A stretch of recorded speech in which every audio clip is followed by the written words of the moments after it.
But the reason why values are important is when you're on the frontier and you're trying to get out of the valley of despair or avoid it, the one thing that bogs everyone down is decision timeline, right? And so like the faster we make decisions, generally the easier it is to get to market. So most people, if you want to get, just better at life, most people like, if they say, oh, I need a week to think about this. If you just start making a rule to yourself that you will make a decision by the end of the day, you'll actually get 7 times more decisions done and be 7 times more ahead over time than the person that's waiting a week. So decisions, when we're on the frontier, if we can do them faster, we will learn quicker and we'll adapt and pivot faster.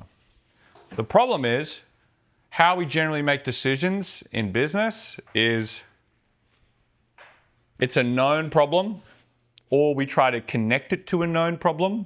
So this is something that I've seen before, and it sort of looks like it, but it isn't. So it's known or deceptively known. So then we use data to make sure that's the problem, or connect it, but statistics can make sense in any way. And then we have a process that we can follow once we know what it is.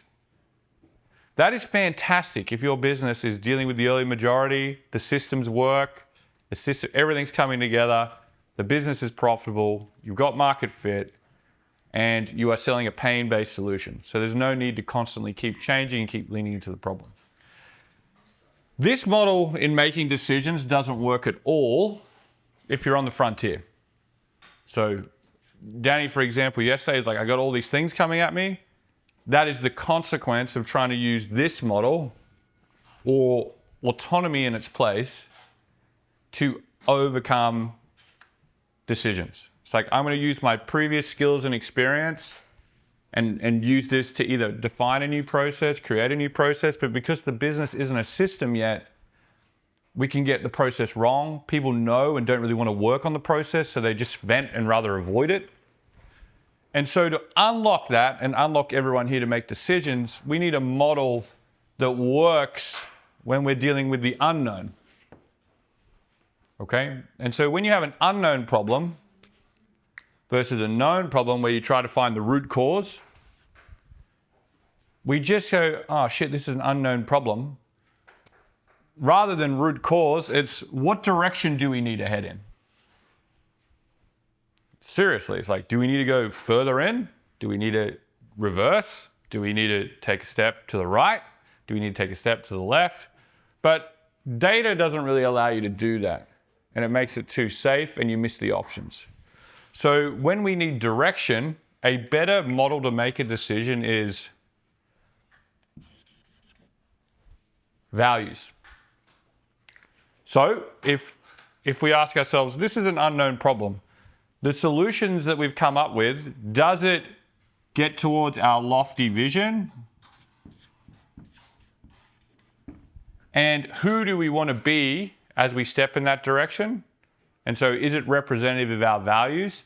Allows people to make decisions, try things out without getting reprimanded, feeling the burden. It's like, no, like, okay, should we offer with you, with me services to those that are neurodivergent? Is it the right time? Our whole business is focused on veterans, getting them jobs. We're starting to have a whole bunch of people with autism sign up. We care about autistic people. The volume of it's starting to get really big, but we have no data to say that if we, how should our process change to deal with this type of customer? And so all of our business data is telling us we shouldn't do it, but what's driving us in our hearts and our vision is telling us we should. And as the CEO, I don't actually have time to execute on this go-to-market. And so I have a team that wants to do it. And rather than even saying, hey, go do it, they just started doing it. Right, cool. Might sound sort of weird, but it wasn't. Because I said, hey, why did you guys start doing this? And they said, oh, it's because we weighed up that 2 of our values, one was be fierce and one was be curious. We realized that we needed to go further in the problem, so we needed to be more curious about it because we couldn't bring a solution back to the company yet. And what got us across the line is what would the fierce warrior do? And so they did it.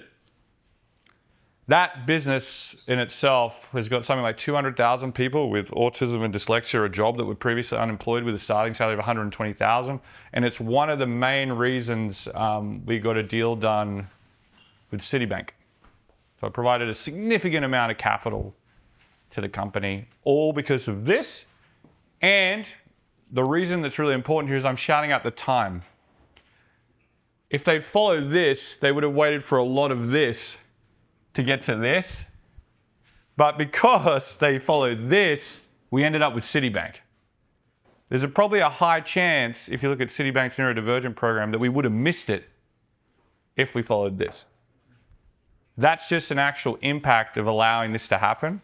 And at the same time, it brought out a lot of productivity for the company. So our decision speed increased in the direction of our vision, even though it was something that was unknown, versus slowing down because we have no data and no process to deal with that problem. So you need this model and this model, but most businesses fail to do this one and spend a lot of time here stressing themselves out. So you need this one first, and then you can do this one. Any questions on that?